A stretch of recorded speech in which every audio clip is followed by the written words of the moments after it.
Alright, so this is gonna be my 2010 update video of my project car, aka my money bucket.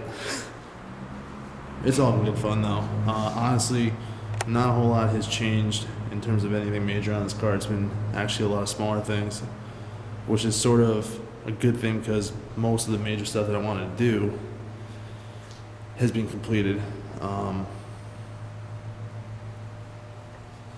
One of the things I did over the summer is I actually ended up building a DRL harness for the Angel Eyes. I used to have them powered off the corners on my headlights. I didn't really like that look, so I made a DRL harness.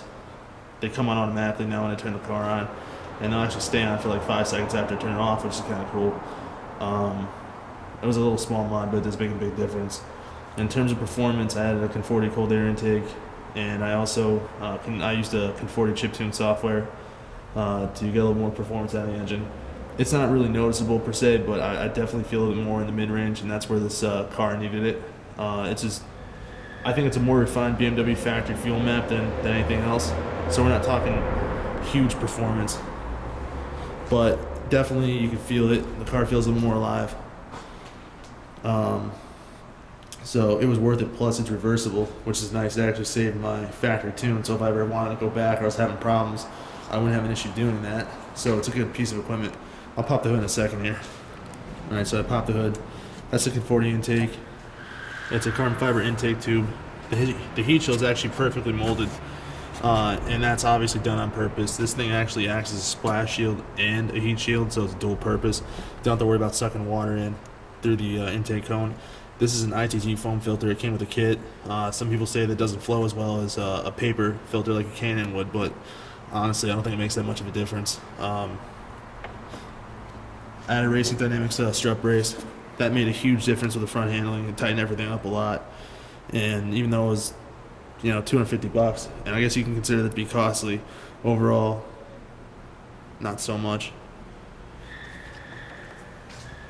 You can actually see part of my wiring harness there for the Angel Eyes. I'm going to relocate the power source in this, because I don't really like that right now, but it's going to have to do until I can figure something else out.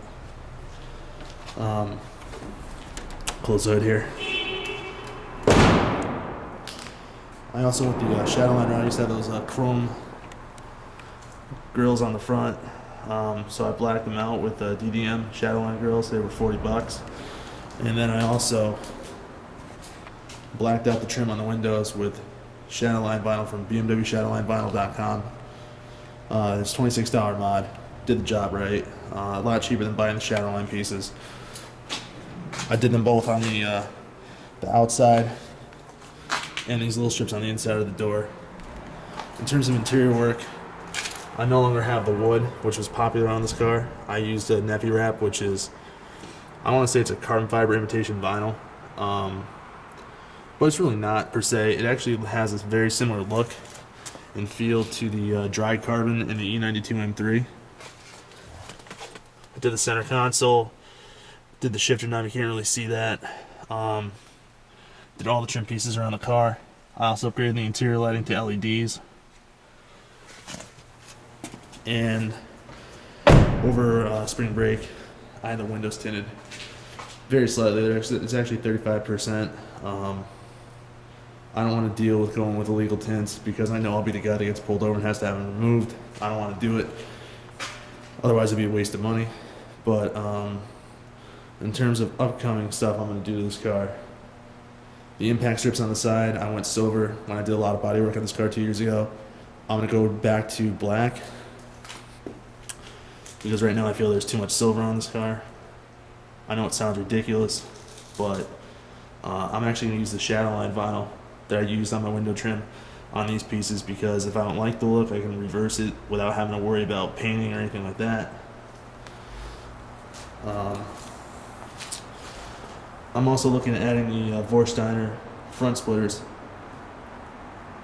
which are actually very expensive for what they are, but they look right on this car, and it might be worth the money. I'm going to have to see.